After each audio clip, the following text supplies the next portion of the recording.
yang memberikan kekayaan dan kecukupan.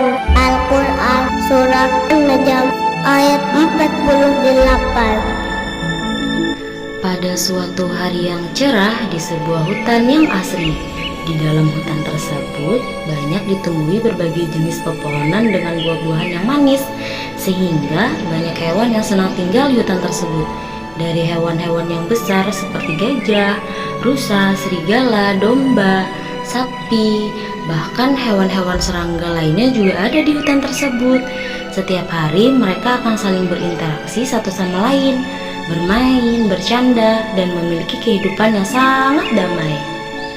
Hingga pada suatu hari datanglah 2 ekor penghuni baru. Merekalah ulat-ulat kecil bernama Lala dan Lulu. Tapi para hewan dan beberapa tumbuhan lainnya sangat tidak menyukai ulat-ulat tersebut karena mereka terkenal sangat rakus saat memakan dedaunan, dan mereka juga tidak memiliki manfaat apa-apa, sehingga tidak ada pohon yang mau menerima mereka. Akhirnya Lala dan Lulu si ulat kecil harus berpindah dari pohon satu ke pohon lainnya untuk mencari tempat tinggal.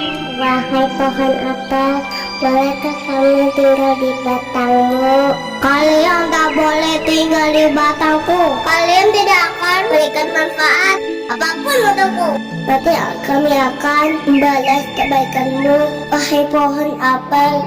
Tak boleh, pergi sana. Aku takut jika kau menempel pada dahanku dan memakan dahanku, aku akan sulit berbuah.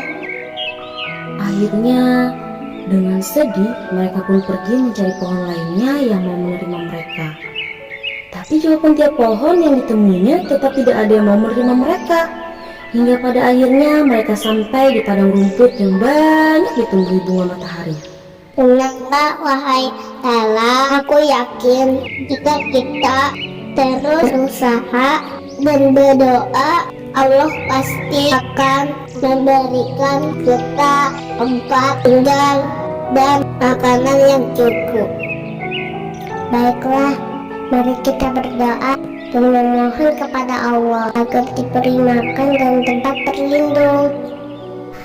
Kemudian mereka pun berdoa, Ya Allah, kami memohon kepadamu, kurniakanlah kepada kami tumbuhan berupa daungan untuk kami makan, dan mau menerima kami untuk tinggal di dahannya.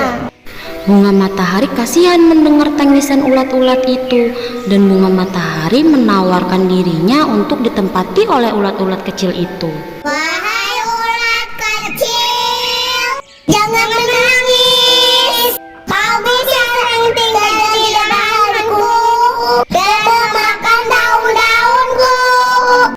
Hah? Siapa itu yang berbicara? Kamilah bunga matahari.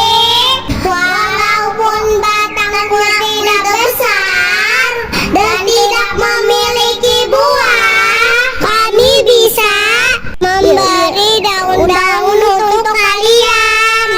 Apakah kau yakin? Tapi kata pohon-pohon lain, kami adalah ulat yang rakus dan tidak memberi manfaat pada mereka. Daunmu habis jika kami makan. Tentu saja kami yakin. Apalah arti sebuah daun? Orang teman lebih berharga itu. Sedangkan daun bisa. Daun satu kurang yang ada serinya. Gak usah khawatir kawan.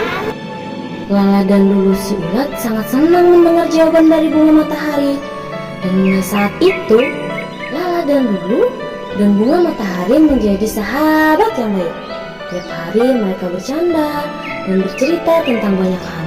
Hingga pada suatu hari, Bunga matahari sahabatku, ini adalah hari terakhirku bisa bercanda denganmu.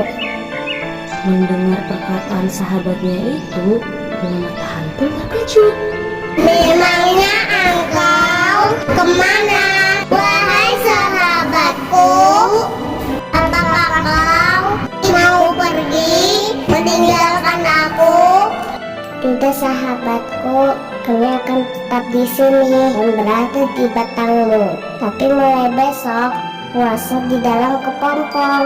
Daun menu yang biasa kami makan cukup untuk kami berpuasa di dalam kepompong.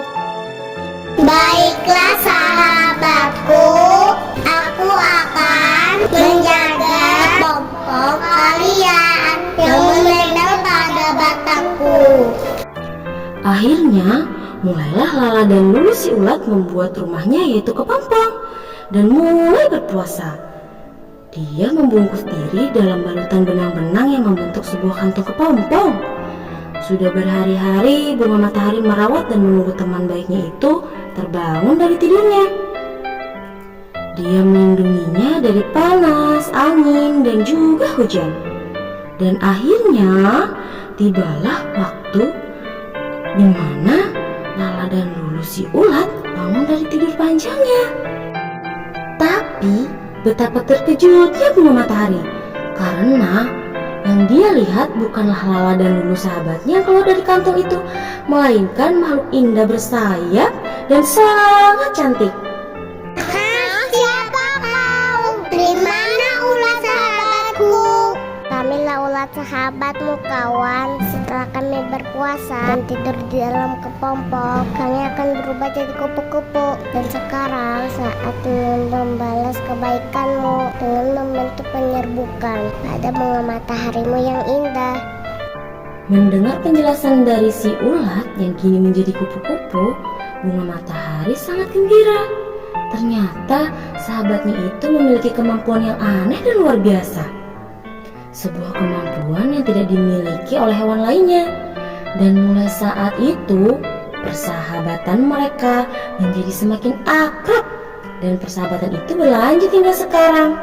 Kupu-kupu dan bunga akan menjadi sahabat sejati selamanya.